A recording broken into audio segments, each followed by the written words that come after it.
It was midnight on the 48th floor when the janitor's hand slipped. Water cascaded across the CEO's laptop just as she was about to sign a billion-dollar deal. The screen flickered, died, then blazed back to life, revealing a progress bar no one was supposed to see. Files were uploading. Classified data. Streaming directly to Meridian's servers. The room froze. Serafina Caldwell's voice cut through the silence like ice. "Do you have any idea what you've just done to your career?" Archie Flynn met her eyes, his voice steady. "No, ma'am. I just saved your company." Manhattan gleamed below, 48 stories of glass and steel piercing the December sky. Whitmore Technologies occupied the top 12 floors, a temple of innovation built on smart sensors, AI-driven analytics, and a reputation for being unhackable. Tonight, that reputation hung by a thread.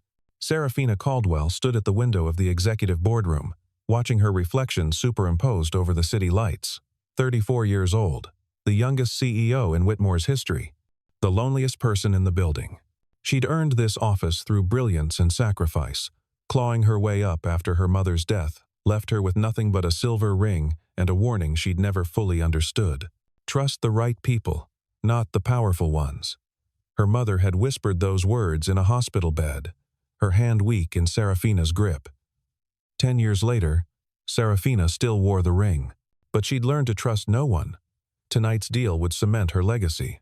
Project Aquila, a revolutionary water sensor network capable of detecting contamination in real time across entire cities. Meridian Corporation wanted exclusive distribution rights. The contract sat on her desk, awaiting her signature. $1 billion. Guaranteed market dominance. Redemption for every doubt. Every whisper that she was too young, too inexperienced, too female to lead. Her executive assistant, Clinton Rhee, stood by her shoulder, tablet in hand. 32 years old, Harvard MBA, impeccable suits, and a smile that never quite reached his eyes. He'd been her right hand for 3 years. The one person she thought she could count on. "The Meridian team is waiting," Clinton said smoothly. "Their CEO is on video conference. CFO Dalton says we need to sign tonight or risk a stock price collapse when markets open." Serafina nodded, suppressing the flutter of unease in her chest. Something felt wrong, but she couldn't name it, couldn't justify delaying a deal this crucial based on instinct alone. 6 floors below, in a supply closet that smelled of bleach and forgotten mops, Archie Flynn changed into his janitor's uniform. Navy blue coveralls. Name tag clipped crooked, hands that had once coded encryption algorithms now gripped a mop handle. He was 36 but felt older. The kind of tired that sleep couldn't fix. 3 years ago, he'd been a cybersecurity engineer at a mid-sized firm, specializing in network penetration testing. Good salary, decent apartment, a wife named Caroline, and a daughter named Audrey who was just learning to read. Then came the data breach. Client information leaked, millions in damages, and Archie's access credentials all over the logs. He'd sworn his innocence, begged them to look deeper. But the evidence was digital, immutable, damning. His colleague, his supposed friend, had framed him perfectly. No criminal charges were filed, but the industry blacklisted him overnight. Caroline, already battling an autoimmune disease, deteriorated under the stress. The medical bills mounted. She died 14 months after his termination, her last words an apology for not being strong enough to stay. Archie had held Audrey at the funeral, his 8-year-old daughter's hand small and cold in his.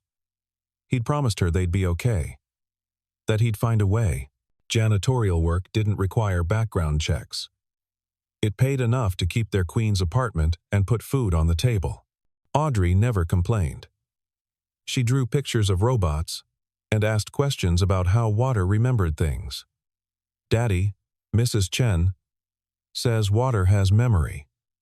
Is that true?" She'd asked last week, her gap-toothed smile bright over a library book about hydrogen bonds. Archie had smiled, ruffling her hair.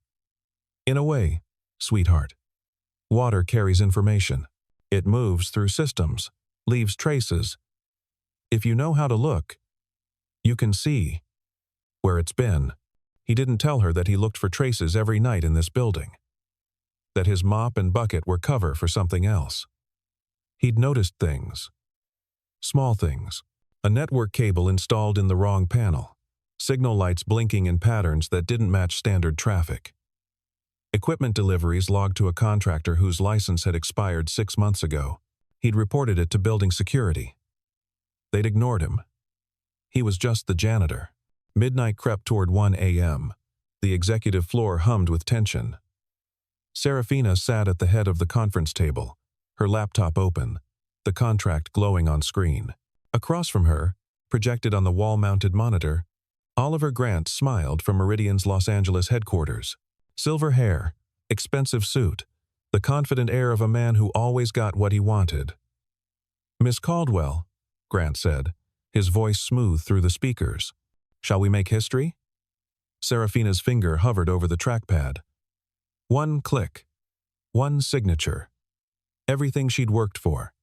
Clinton leaned in, his voice low. "It's time, Serafina.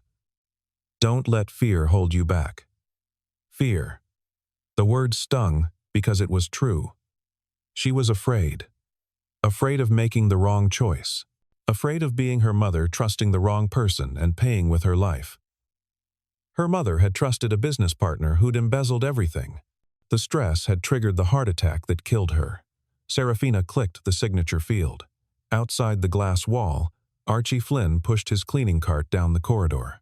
He wasn't supposed to be on this floor during executive meetings.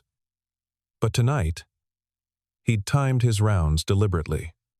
He'd spent the last 3 nights tracking the network anomaly. The signal pattern was familiar, too familiar. It matched the backdoor exploit that had destroyed his career. Someone was exfiltrating data, and it was happening now. Through the glass, he saw Serafina's laptop, the glow of the screen, the concentration on her face. He saw the blinking LED on the Wi-Fi router mounted above the doorframe. The pattern was wrong. 3 short pulses. 1 long, repeating. That wasn't standard traffic. That was an active data transfer. He had seconds to decide. He could walk away, keep his head down, protect himself and Audrey from more trouble. Or he could act. He thought of Caroline, wasting away in that hospital bed, whispering that she was sorry. He'd been powerless then. Not anymore. Archie grabbed the water bottle from his cart, pushed open the conference room door. "Sorry, ma'am. Just need to." His hand jerked. The water arced through the air, a silver ribbon in the fluorescent light. It hit the laptop dead center. The reaction was instantaneous. Serafina jerked back, shock whitening her face. The laptop screen went black. Clinton lunged forward. What the hell? But then the laptop rebooted. And in that brief moment, before the operating system loaded, before the security software reactivated, a window appeared. Black background, green text, a progress bar. Upload. 847 megabytes of 1.2 gigabytes, 47% complete. Destination: Meridian, Secure, Server, LA. The room went silent. Serafina stared at the screen, her mind refusing to process what she was seeing. That's not. The window vanished as the system reinitialized, but the image was burned into everyone's retinas. Clinton's face drained of color. It's a glitch. Software malfunction. This janitor just destroyed critical equipment during a billion-dollar negotiation. That was an upload progress bar. The voice came from the doorway. Leo Bennett, head of IT, 41 years old and perpetually exhausted, stood with his own laptop open. "I've been monitoring network traffic all week. Someone's been running an unauthorized data transfer protocol. I reported it to executive leadership 3 days ago." He looked directly at Clinton. "You said it was a false positive." Serafina's hand moved to her phone. "Security. 48th floor. Now." 2 guards arrived within 90 seconds. Archie didn't resist as they took his arms. He looked at Serafina, his expression calm despite the chaos. "Check your system logs. Check what files were being accessed." Check the destination IP address. Take him to holding, Clinton snapped. Miss Caldwell, we need to proceed with the signing. Meridian is still waiting. Disconnect the call. Serafina's voice was ice. Now, Oliver Grant's face froze on screen, confusion flickering across his features. Then the screen went black. Serafina stood, her legs unsteady. The silver ring on her finger felt heavy. Trust the right people, not the powerful ones. Leo, full system audit. I want every log file from the past month. I want to know what was being uploaded, where it was going, and who initiated it. She turned to the guards holding Archie. Take him to the security office on 47. Don't let him make calls. Don't let anyone talk to him, but don't hurt him. Archie met her eyes. For a moment, something passed between them. Understanding, maybe, or recognition. Then he was gone, the elevator doors closing on his calm, tired face. Clinton's phone buzzed. He glanced at it, and Serafina caught the flash of panic before he masked it. I should contact our legal team, he said. We'll need to manage the fallout. You'll stay here. Serafina's voice could have cut glass. Everyone stays until Leo finishes the audit. The security office on 47 was a windowless room with concrete walls and furniture bolted to the floor. Archie sat in a plastic chair, hands resting calmly on the table. They'd taken his phone, his keys, his employee badge. Not that it mattered. He'd done what he came to do. A guard stood by the door, young and nervous. Archie didn't blame him. It wasn't every night a janitor crashed a billion-dollar deal. The minutes crawled. Archie thought about Audrey, asleep in their apartment, her stuffed otter tucked under her chin. Mrs. Fernandez from 3B was watching her tonight, like she did whenever Archie worked late. Audrey would be fine until morning. After that, well, he'd probably be arrested, or fired, or both. He'd known the risks. 6 floors up, Leo Bennett's fingers flew across his keyboard. Serafina stood behind him, watching lines of code scroll past, her heart hammering. There. Leo pointed to a timestamp. 3 nights ago, someone installed a remote access Trojan disguised as a touchpad driver update. It's been collecting files ever since financial projections, R&D data, client lists, everything related to Project Aquila. Can you trace who installed it? The access credentials are listed as contractor maintenance. But look at the license number. He highlighted a string of digits. This contractor's license expired 6 months ago. Someone used a dead credential to avoid detection. Serafina's stomach turned. Who has access to contractor credentials? Executive Administration, HR, and anyone with admin-level clearance on the building management system. Clinton cleared his throat. This is clearly a sophisticated attack. We should contact the FBI. The upload destination. Serafina ignored him. Can you trace it? Leo's expression darkened. It's masked through 3 proxy servers. But the final destination IP, I can narrow it down. Give me 10 minutes. Serafina's phone buzzed. CFO Henry Dalton. She let it go to voicemail. It buzzed again immediately. She answered. What? What the hell is happening up there? Dalton's voice was sharp with panic. Meridian just pulled out of the call.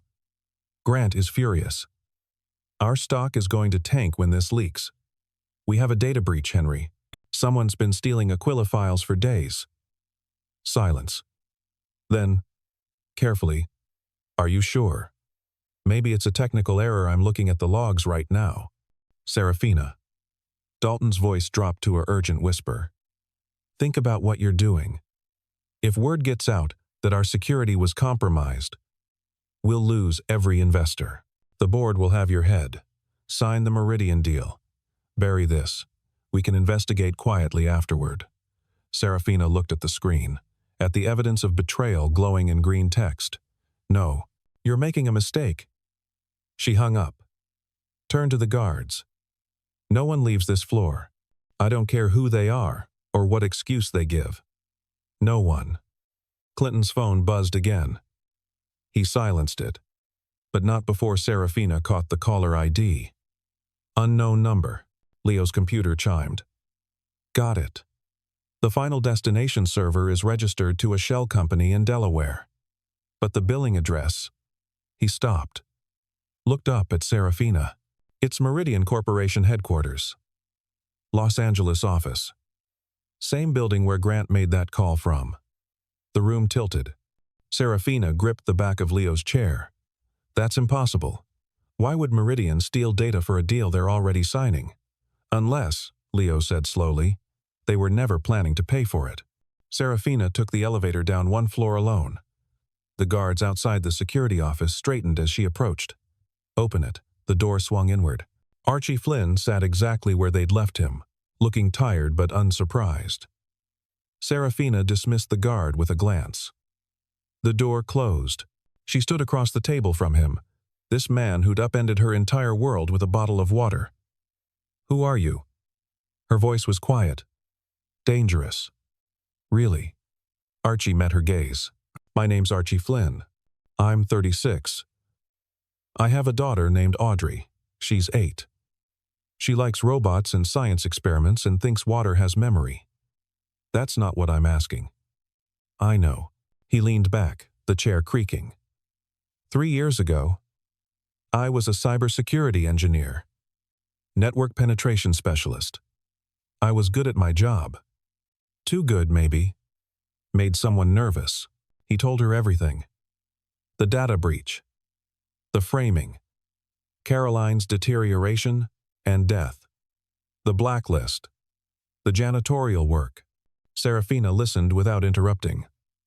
When he finished, she was silent for a long moment. Why should I believe you? You shouldn't. Archie's smile was sad. You should verify. My employment records are public. The lawsuit against my old firm is a matter of court record. My wife's death certificate is filed with New York City. It's all there if you want to look. That doesn't explain why you sabotaged my meeting. I didn't sabotage it. I stopped a theft. He leaned forward. For 3 nights, I've been watching network activity on your executive floor. I know what an exfiltration attack looks like because I used to design defenses against them. Someone installed a tap on your network. They've been bleeding your data dry. The IT department monitors for that. Your IT department tried to report it. I heard Leo Bennett arguing with your executive assistant 4 days ago. Clinton told him it was a false alarm. Told him not to bother you with technical paranoia. Serafina's blood went cold. You're saying, Clinton? I'm not saying anything about anyone. I'm telling you what I saw and heard. You're the CEO. You figure out what it means. She studied his face, looking for deception. For the con, she saw only exhaustion and something that looked like old, quiet grief. You could have just told security what you suspected. I did. They laughed. I'm a janitor with a felony-adjacent record. Who's going to believe me? So you committed what looks like corporate sabotage instead. I stopped an active data transfer, the only way I could think of in the time I had. Archie's voice was steady. If I'd waited, if I'd tried to go through proper channels, the upload would have completed. All your Aquila research would be in Meridian's hands before you signed the deal. They'd have your technology and the legal right to distribute it. You'd have nothing. Serafina's hands were shaking. She clasped them behind her back. You destroyed your career to save mine. No. Archie shook his head. I couldn't save my wife from her disease. I couldn't save my own reputation from people who lied. But I could see your company heading toward the same kind of betrayal that killed everything I had, and I couldn't just watch it happen. Not again. The words hit Serafina like a physical blow. She thought of her mother, dying because she'd trusted the wrong person. Thought of the silver ring on her finger. Trust the right people, not the powerful ones. You just saved me from the person I trusted most. Her voice cracked. Archie nodded slowly. Water has memory. It leaves traces. Sometimes you have to follow those traces to find the truth. By 3 a.m., an unlikely alliance had formed. Serafina restored Archie's building access and brought him to Leo's workstation. The IT director looked skeptical until Archie started pointing out inconsistencies in the network logs that Leo had missed. There. Archie indicated a cluster of timestamps. Those touchpad driver updates. They're scheduled at intervals that match when Clinton was working late. Check the badge access logs. Leo pulled up the security database. His eyebrows rose. Clinton was the only executive-level employee in the building during each installation window. That's not proof, Serafina said, but her voice lacked conviction. No, Archie agreed. But this is. He navigated to a subfolder Leo had overlooked. This malware is sophisticated. It's not off the shelf. Someone customized it specifically for your network architecture. But programmers leave fingerprints. Code style. Comment syntax. Variable naming conventions. He opened a file, scrolling through lines of code. See this? The way the variables are named camel case, but with the first letter capitalized. That's unusual. Most programmers use either all lowercase camel case or underscore separation. Leo stared at the screen. I've seen that style before. In the custom scripts Clinton wrote for our executive dashboard system. He built it himself 2 years ago. The pieces fell into place like a blade dropping. Serafina felt sick. He's been planning this for years. Or saw an opportunity. And took it. Archie's voice was gentle. People rationalize betrayal. They tell themselves they deserve it. That they're owed. How do we prove it? Leo asked. And how do we stop him from destroying evidence? Serafina's mind raced. Clinton was still upstairs, supposedly locked down with the rest of the executive team. But he had access to remote servers, encrypted channels. If he realized they were onto him, we need to catch him in the act. She looked at Archie. Can you set a trap? Archie considered. A honeypot. We create a fake file that looks like critical Aquila research. Make it irresistible. Then we monitor who accesses it and where they send it. He'll be suspicious. After tonight's disaster, he'll know we're watching. Then we make him desperate. Archie's eyes gleamed with something sharp. We announce that you're canceling the Meridian deal permanently, that you're launching an internal investigation into the data breach. He'll panic. Try to grab whatever he can before the window closes. Leo nodded slowly. I can create a tracking pixel embedded in a PDF. The moment someone opens it, we'll know their location, IP address, and any servers they forward it to. Serafina felt a strange clarity settling over her. For the first time since her mother's death, she wasn't leading alone. She was part of something. A team. Do it. Over the next hour, they built the trap. Leo created a PDF labeled Aquila, Master, Algorithm, Final, PDF, and embedded it with tracking code that would phone home the instant it was accessed. Archie suggested adding a fake timestamp to make it look like it had been created weeks ago, something Clinton might believe he'd overlooked. Serafina drafted a company-wide email, scheduled to send at dawn.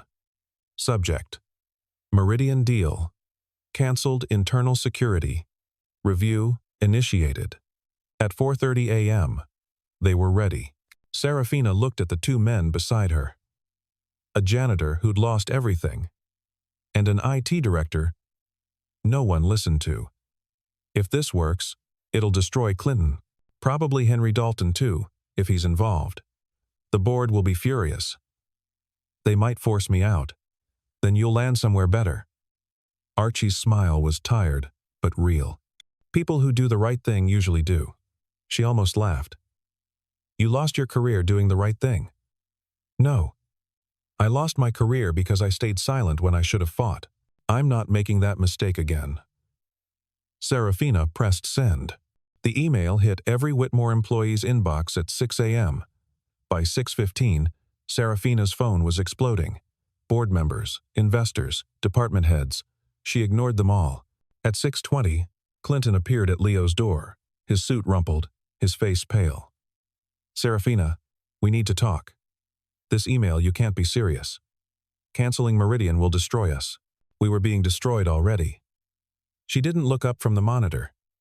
Someone's been stealing Aquila data. Until I know who and why, no one gets access to our research. Not even our own people. That's insane. You're torpedoing the company over a technical glitch. It wasn't a glitch. She finally met his eyes. It was a coordinated theft. And I'm going to find out who's responsible. Clinton's jaw tightened. You're letting paranoia cloud your judgment. That janitor fed you some conspiracy theory. And now the janitor saved us from signing away our technology to thieves. Serafina stood. Now, if you'll excuse me, I have a lot of damage control to do. Clinton left, his footsteps sharp against the floor. Exactly 18 minutes later, Leo's computer chimed. Someone accessed the honeypot file. His fingers danced across the keyboard, tracing the connection executive terminal, 48th floor, Clinton's workstation. They watched in real time as the PDF was opened, copied, and uploaded to an external server. The tracking pixel sent back data. IP address, Meridian Corporation, Los Angeles. Recipient email, o.grant@meridiancorp.com. Got him. Leo's voice was quiet, almost reverent. Archie leaned back, closing his eyes briefly. Water always finds the leak. But they weren't prepared for what happened next. At 7:03 a.m., alarms screamed through the building. Smoke detectors, fire suppression systems. Leo's screen flashed red. Server room. Temperature spiking, someone's triggering an emergency data wipe. They ran. Serafina kicked off her heels and sprinted down the corridor, Archie and Leo flanking her. The server room was on 46, a climate-controlled vault that housed Whitmore's entire digital infrastructure. Smoke seeped from beneath the door. He's destroying the evidence, Leo gasped. The heat will fry the drives before fire suppression kicks in. Can you stop it remotely? No. The emergency protocol requires physical override. Archie grabbed the fire extinguisher from the wall. How much time before the drives are corrupted? Minutes, maybe less. Serafina tried her executive keycard. The reader flashed red. Access denied. He locked us out. Panic rose in her throat. Everything, all their evidence, all their proof was burning. Archie examined the door. It's a mechanical lock override. Security feature in case of power failure. He pulled a multi-tool from his pocket, the kind maintenance workers carried. Stand back. You can't pick a fire-rated security lock. I can't, but I can short the solenoid. He wedged the screwdriver into the card reader, found the right contact point. Sparks flew. The lock clicked. They plunged into smoke and heat. The server racks glowed red, fans screaming, drives clicking in death throes. Leo dove for the main console. Archie and Serafina grabbed fire extinguishers, dousing flames. Through the chaos, Serafina saw it. A single backup drive, disconnected from the network, sitting in a fireproof case on the bottom shelf. There. She crawled through smoke, her lungs burning, fingers closing around the case. It was hot enough to blister. She didn't let go. Archie pulled her back as the sprinkler system finally engaged. Water crashed down, turning smoke to steam. They collapsed in the hallway, soaked and coughing. Serafina clutched the backup drive to her chest. Is this everything? Leo's voice was hoarse. That's our master backup. Weekly snapshot. If the honeypot data is on there, we still have proof. Serafina looked at Archie, water dripping from his hair, his face smudged with soot. He'd saved her twice in one night. Why? She whispered. Why risk yourself for this? Because if I stayed silent, my daughter would think silence was right. His eyes were bright with something that might have been tears or just smoke irritation. I couldn't let her grow up believing that. They worked through the day in Leo's office, piecing together the evidence from the backup drive. Serafina sent most of the staff home, claiming a minor fire incident was being investigated. By noon, they had a timeline. Clinton had been communicating with Oliver Grant for 8 months. The plan was simple and devastating. Meridian would pay for Aquila distribution rights, while simultaneously stealing the underlying technology through Clinton's back door. After the deal closed, they'd reverse engineer Whitmore's work, declare it derivative of their own prior research, and tie Whitmore up in litigation for years. By the time the courts sorted it out, Meridian would own the market, and Clinton would receive $15 million paid through an offshore account. He sold us out for money. Serafina's voice was hollow. Just money. People do terrible things for less. Archie was working on a separate laptop, cross-referencing the code fingerprints. But it's never really about money. It's about what money represents. Power. Escape. Proof that you matter. He mattered here. I trusted him. That's probably why he did it. Archie didn't look up. Sometimes the people closest to power resent it most. They see everything you have and convince themselves you don't deserve it. Serafina thought about that. About Clinton's smile that never reached his eyes. About how he'd always been just a little too helpful, too accommodating. She'd mistaken obedience for loyalty. "What now?" she asked. Leo looked grim. "We contact the FBI, corporate espionage, wire fraud. Probably RICO violations, if we can prove Grant knew about the theft before negotiating the contract. And Clinton? Arrested. Prosecuted. Destroyed." Serafina should have felt satisfaction. She felt only tired. Do it. The FBI arrived at 3 p.m. By 4, Clinton was in custody, his face gray, his expensive suit suddenly looking cheap. He didn't deny it, didn't beg, just asked if he could call his lawyer. Henry Dalton tried to resign before they could question him. The emails on the backup drive showed he'd known about the data discrepancies for a week but pressured Serafina to sign anyway. The board voted to terminate him within hours. Oliver Grant, in Los Angeles, lawyered up immediately. But the evidence was digital and damning. By evening, Meridian stock had plummeted 12%. That night, Serafina called a press conference. She stood at the podium, every camera in New York pointed at her, and told the truth. Yesterday, Whitmore Technologies was hours away from signing a deal that would have destroyed us. We were saved by someone who saw what no one else was willing to look at. His name is Archie Flynn. He's a janitor. And he's the reason we're still standing. She looked directly into the camera. We talk a lot about innovation and disruption in tech. But real courage isn't in billion-dollar deals. It's in one person deciding to do the right thing when everyone else is looking away. Archie Flynn reminded me that integrity isn't a luxury. It's a survival skill. The room erupted in questions. Serafina ignored them all. Archie watched the press conference from his apartment in Queens, Audrey asleep against his shoulder. His phone buzzed. A text from Serafina. "Board meeting tomorrow, 9 a.m. Be there." He almost smiled. 1 year later, the 48th floor looked different. More windows. Less glass. Whitmore Technologies had restructured from the ground up. And the changes showed. Serafina stood at the podium in the main conference hall, addressing employees and investors. Behind her, a screen displayed the new Aquila 2 interface. "We built this company on the idea that technology could solve problems," she said. "But technology is only as trustworthy as the people who create it. Last year, we learned that lesson the hard way." She paused, letting the weight of that statement settle. "Today, I'm proud to announce that Aquila 2 is launching with the strongest security architecture in the industry. We're calling it Water Network, a system designed by our head of cyber resilience, Archie Flynn."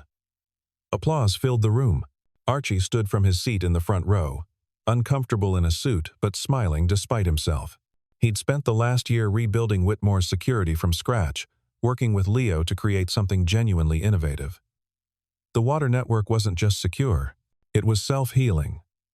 Adaptive, designed to detect and isolate threats before they could spread. Like water, finding the path of least resistance, then changing course when it hit an obstacle. Audrey sat next to him, wearing a dress she'd picked out herself, her gap-toothed smile now replaced by adult teeth coming in crooked. She'd been accepted to a STEM magnet school on full scholarship. Her latest project was building a robot that could detect water contamination. She waved at Serafina, who waved back. After the presentation, investors mingled with champagne and optimism. Whitmore's stock had recovered and then surged. The Aquila 2 contracts were rolling in, this time with companies who'd been properly vetted. Serafina had fired 3 board members and restructured the entire executive team. The new CFO was a woman who'd spent 20 years in forensic accounting. The new VP of operations was a former whistleblower who'd exposed fraud at his previous company. She hired people who'd been broken and rebuilt themselves. People who knew the cost of integrity. Leo found Archie by the windows, looking out at the city. "You did good work," Leo said. "We did good work." Archie corrected.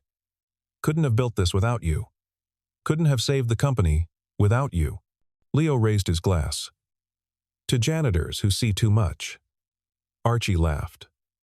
A sound that was becoming easier. "To it guys who actually listen." They drank. Across the room, Serafina was shaking hands, smiling, playing the role of successful CEO. But when she caught Archie's eye, the smile became real. She excused herself and made her way over. "Nice speech," Archie said. "You wrote half of it. I wrote the technical parts. You made it human." She looked out at Manhattan, the lights beginning to glow as dusk settled.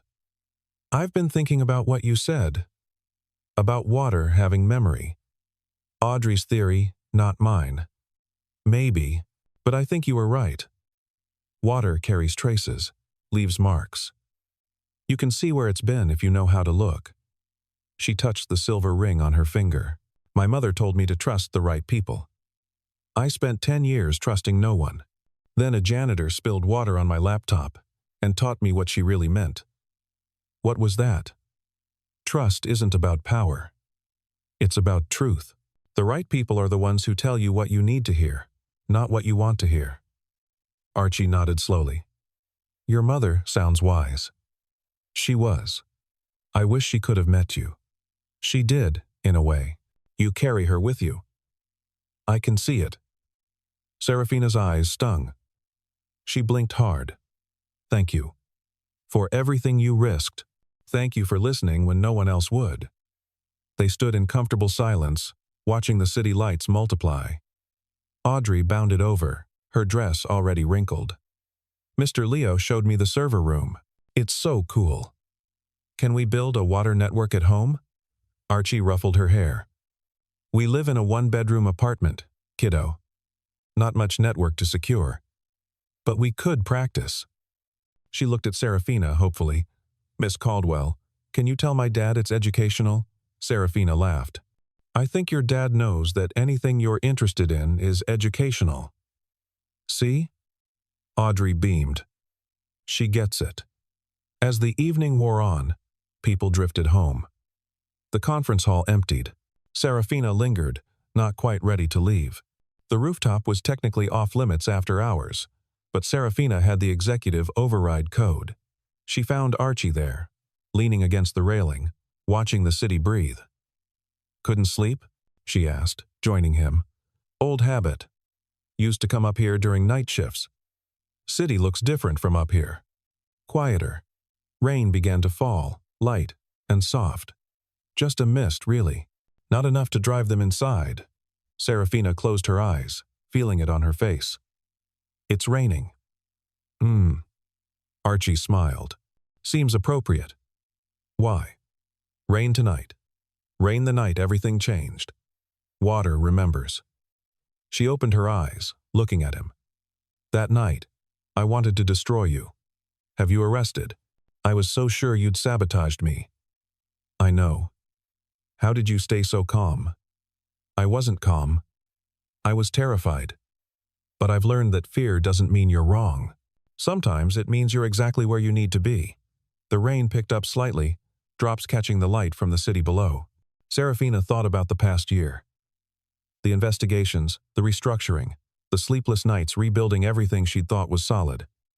"I used to think being CEO meant having all the answers, being the smartest person in the room, never showing weakness. And now?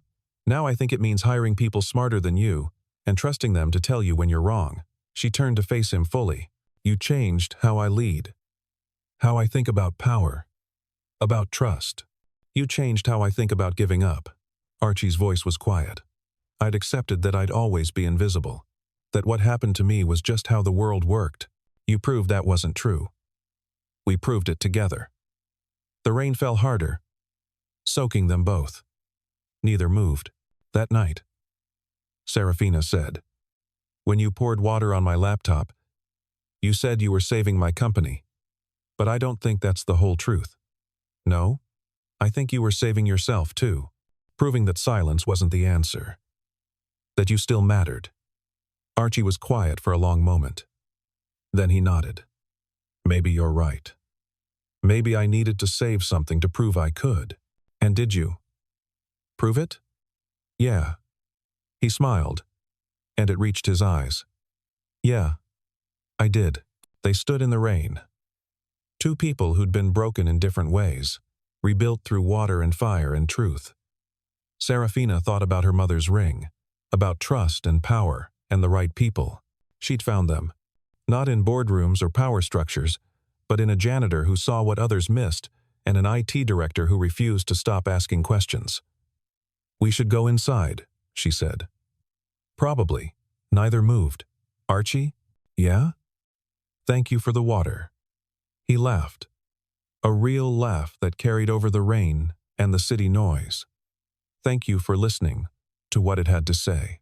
In Queens, in a small apartment where pictures of water droplets covered the walls, Audrey Flynn slept with her otter tucked close. On her desk, a new drawing showed a drop of water falling on a computer. Rainbow light refracting in 7 perfect colors. She'd labeled it in careful letters. "Water remembers everything." The rain fell on Manhattan, washing the city clean. On the roof of Whitmore Technologies, a CEO and a janitor stood together, no longer defined by titles or past mistakes, but by the choice to do what was right when it mattered most. Water has memory. It carries traces of where it's been, what it's touched, what truths it's revealed. And sometimes, if you're paying attention, if you're brave enough to look, those traces will show you exactly who you're meant to become. The rain fell, and they let it, because water remembers, and so would they.